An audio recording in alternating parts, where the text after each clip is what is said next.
Jan Barlow, welcome to the conversation today. Thank you, Jonathan. It's great to be here. It is a real pleasure to be with you. Where are you joining us from today? Dallas, Texas today.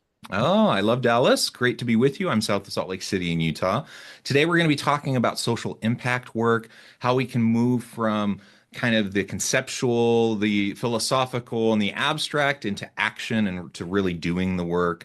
And we'll talk about human sustainability practices and what future leaders can do to integrate that into the work of their organizations.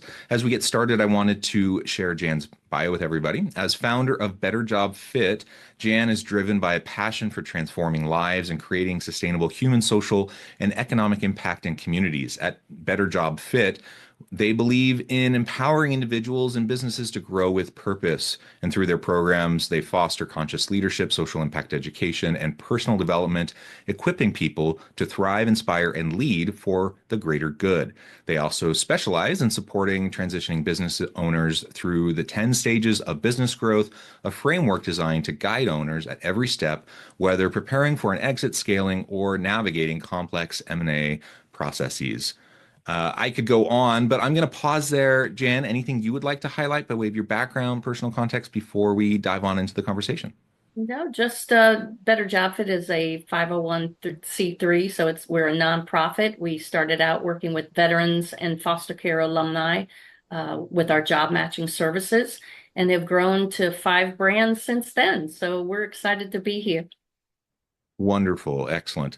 Okay, well, let's dive in, and we can start with this question around human sustainability, and then zoom out a little bit and talk more generally about social impact work, and putting the conceptual into practice. But how can today's future leaders integrate human sustainability practices into their personal development as well as into those they lead? Now, thank you, Jonathan. That's a great question because, when we think of sustainability, it's not only sustainable, right, to not create harm when it's referred to in the environmental situation. When we talk about human sustainability, it's about being able to utilize your human sources in various ways, Hmm. right? So to retain and to expand. So we like to think not only sustainable, but also regenerative. So it's not just maintaining, but actually growing. And what we've been able to help veterans and how we started a Better Job Fit back in 2009, a lot of veterans, when they're coming out of the service, the military says, okay, we're going to compare job description to job description, and here are some of the jobs we think that match your job description in the military. Well, what we do is it's about the person's potential and the human match of the person. How many different ways can you leverage and grow that human? And so, we're talking about multidimensional versus one-dimensional. Hmm. And a lot of, our hiring practices and retention practices are a 2.0 version of a 5.0 version of humans that we are now. So it's broken. And so when it comes to sustainability, human sustainability, it really is talking about leaders utilizing their people in different ways and not the ways they think. How about looking at what the person's potential is and how many different ways you can leverage their skill sets of who they are, not a job description, right? Job to job. So that's really what we like to focus on when it comes to human sustainability or regenerative work. Yeah, well, I really like that. And as someone, who's in both the HR, people leadership space as well as the social impact space, I really like that framing, because I really just think it's important for us as leaders to recognize the humanity in our people first and foremost, right? People aren't just cogs in a machine.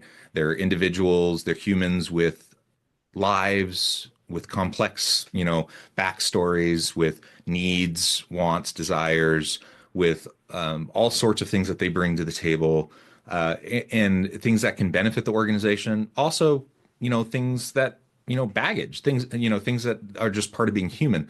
And we all have that. Like we all bring that to the table. And so human flourishing, is I think part of what it means to be a leader, to promote human flourishing. And so if we're going to lead a great, exceptional organization, we need to promote human flourishing within our teams and sustainable people practices where we attract and retain great people who are energized and thrive in their work and do just cool, creative, innovative stuff, and they feel, this sense of purpose and belonging and energy to just continue to thrive. All of that can only happen when we, recognize that and treat them with the dignity and respect they deserve. Uh, when we don't fall into the trap of exploitative practices and some of the things that often, frankly, corporations, so typically fall into the trap of. And we just maintain the humanity in our organizations. And it's very possible. Like, a lot of times leaders say, well, I want to, all that sounds great, but in, where the rubber meets the road and I got the bottom line and I have to, make the balance sheet balance and labor costs, blah blah blah, and then all of a sudden they start to make all these compromises and all of a sudden you start to treat people the way you never would be willing to otherwise treat people or that you would want to be treated, and it doesn't need to be that way. And in fact, there's so much research on human thriving and human creativity and human innovation and how that impacts organizations and organizational performance. If we can be committed to it, um, in terms of long-term sustainable practices, it will pay off. It will help the organization that you lead also thrive to have better outcomes, better performance, better customer retention and performance metrics of all sorts. So it's a win-win across the board. Absolutely, Jonathan. And what's interesting, the last couple of years since COVID, Deloitte's annual report, they talk about human thriving. But that comes down to you have two different mindsets, leadership mindsets. You have an infinite, and then you have the finite.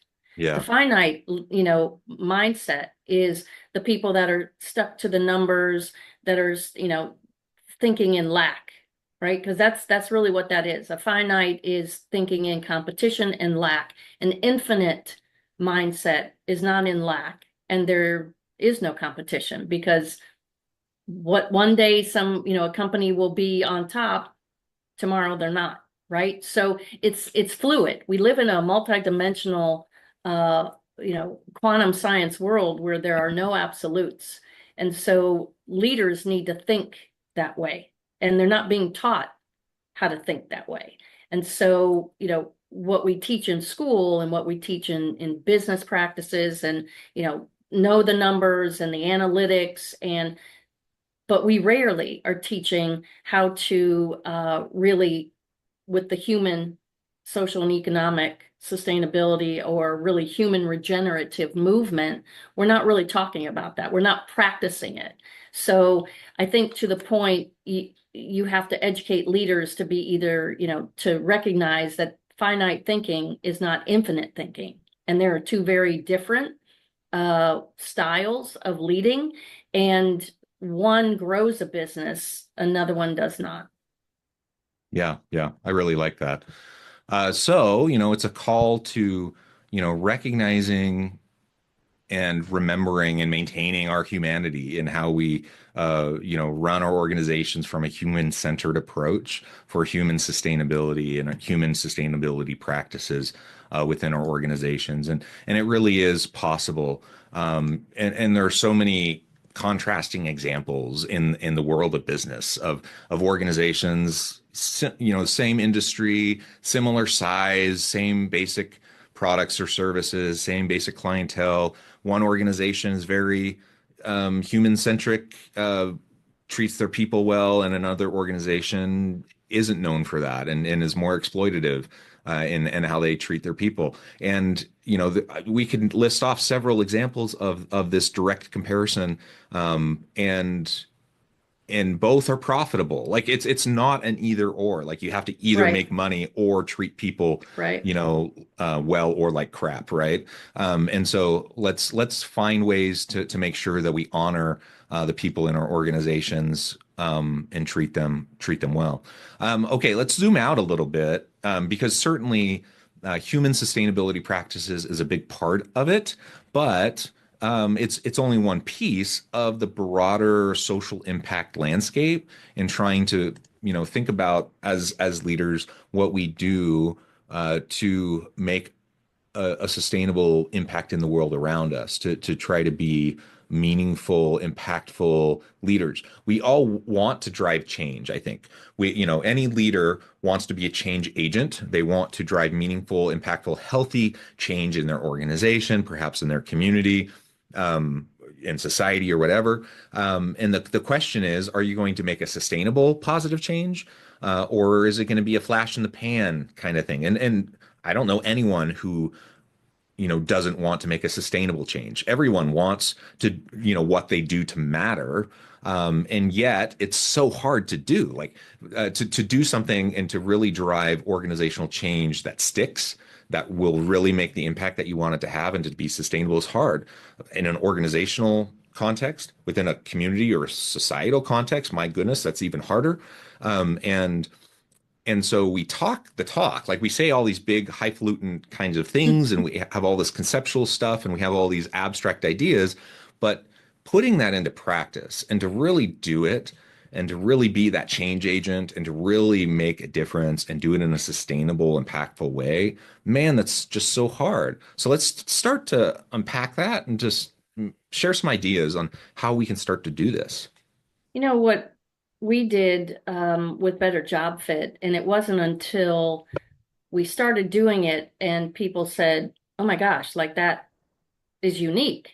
And so I just did it, when we approached we partnered early on with nonprofits and the companies that they partnered with our job matching services. So we partnered with veteran and foster care alumni groups that had to find jobs for their stakeholders, those they served. So we came in and we are the job matching service that is able to take the companies. We partner with the companies that are already donating either volunteer services or a check to the nonprofit. And, my biggest question always to nonprofits is, what do you do for the companies that donate to you? Well, what do you mean? What are you giving them? Like, what are they getting? Well, they get a receipt for their donation. They get a tax write-off. And I'm like, okay. and nonprofits wonder why donors are experiencing donor fatigue, right? The natural law of giving and receiving, there's something there about that. So we created a model to where we can create custom job match patterns for any company and any position, and we match them to the stakeholders. So we created a whole holistic model that combines nonprofits, for-profits, and municipalities Hmm. and the stakeholders together. It's a holistic model. The nonprofit becomes a recruiting source to the companies that donate to them, right? And so when we created the model, it literally checked off all those boxes: human, social, and economic sustainability. So that model was created early on and it grew.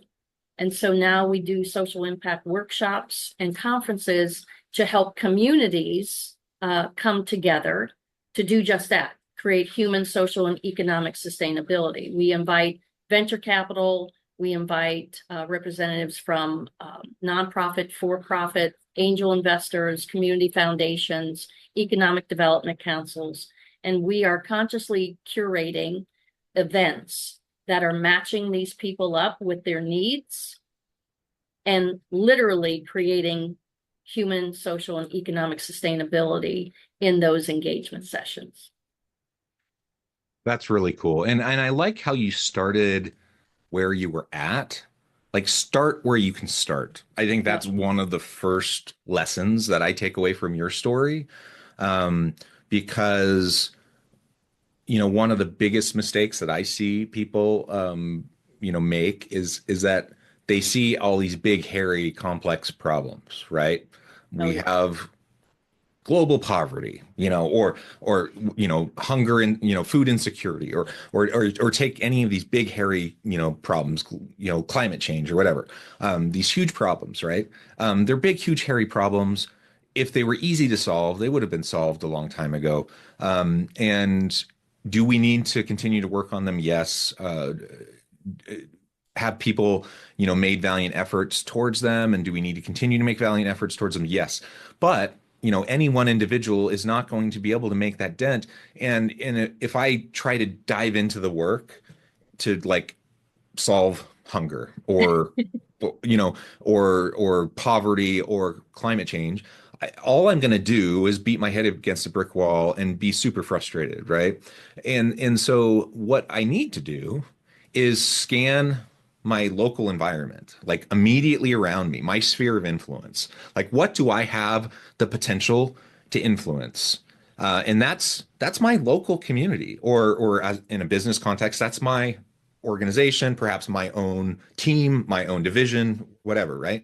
So look at your own sphere of influence and then start there.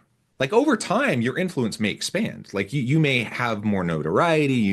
Your good work may attract new stakeholders and new donors or whatever, and you might be able to expand your impact and take on these big hairy problems. But at least initially, start where you're at. Start with what you can do, and that's what you did. You started with something that's very doable, and from there, doing something that's very doable and something that's meaningful and something that actually can help, it gets noticed. People start to realize, hey, this matters. This is something that can make a difference. And then it starts to gain momentum. And then you can start to add to it. It becomes additive.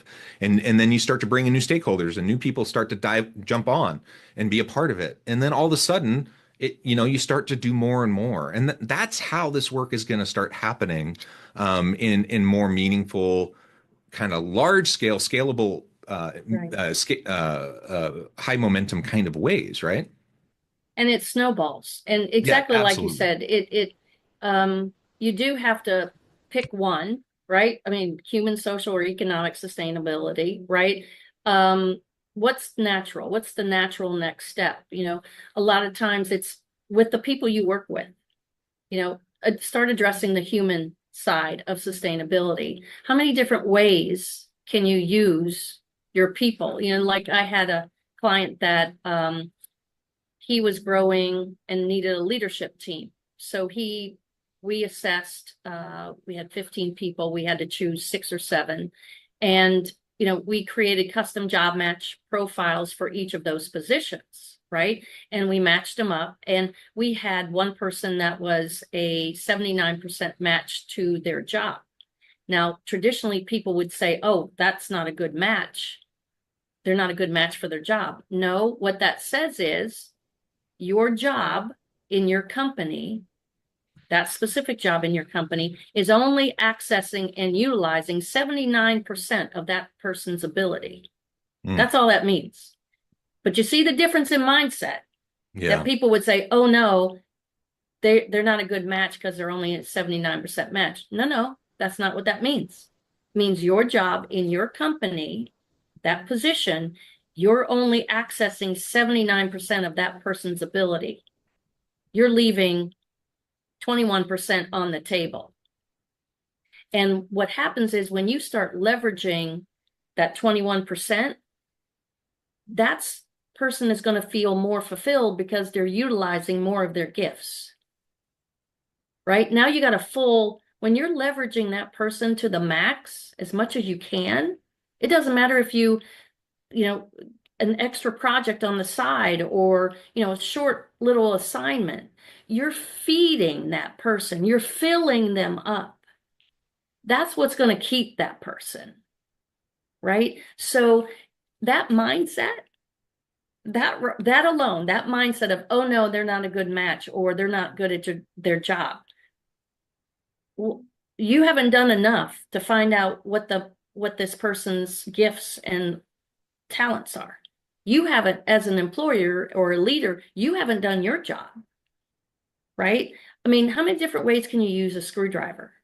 People say, oh, well, you use it to screw in a screw. I don't know about you, but I use the both ends to when I paint, lift the Oh, top off and pound the mhm. top back on. I mean, in Yeah. how many other ways? So it doesn't matter. Like that's the best place to start is with what you have, the resources that you have. How about maximizing that? That's true sustainability, right? I mean, when you talk about environmental, right? We have baggies, right? You clean out and you use them again. Well, how come we're not maximizing that when it comes to our people? How many different ways can I leverage this person's gifts that will automatically feed them? It's a holistic cycle, people, right? Yeah, I love it. I love it. And it really is a mindset shift, and we can get there. I think is the real answer here. Well, Jan, this has just been a great conversation. I know we could go on and on. We could talk about these topics all day long. I do know I need to let you get on with your busy day because you have another appointment you need to get to. But before we wrap things up for today, I just wanted to give you a chance to share with the audience how they can connect with you, find out more about your work, your team, and then give us the final word for today. Absolutely. Well, first of all, thank you so much for this opportunity to talk about this exciting topic because it is definitely more and more people need to engage with the topic and practice it. But also, I think, when it comes to starting, like you said, pick one, human, social, or economic, right? You can all start with one simple thing. And I think, anybody can reach out to me on LinkedIn, Jan Barlow, Better Job Fit, or you can email me at jbarlow, Barlow, at betterjobfit.org. Awesome. Thank you so much. It's been a real pleasure. I encourage the audience to reach out, get connected, find out more about what Jan can do for you. Check out the website, check out all the cool things that they do and the resources. And as always, I hope everyone can stay healthy and safe. They can find meaning and purpose at work each and every day. And I hope you all have a great week.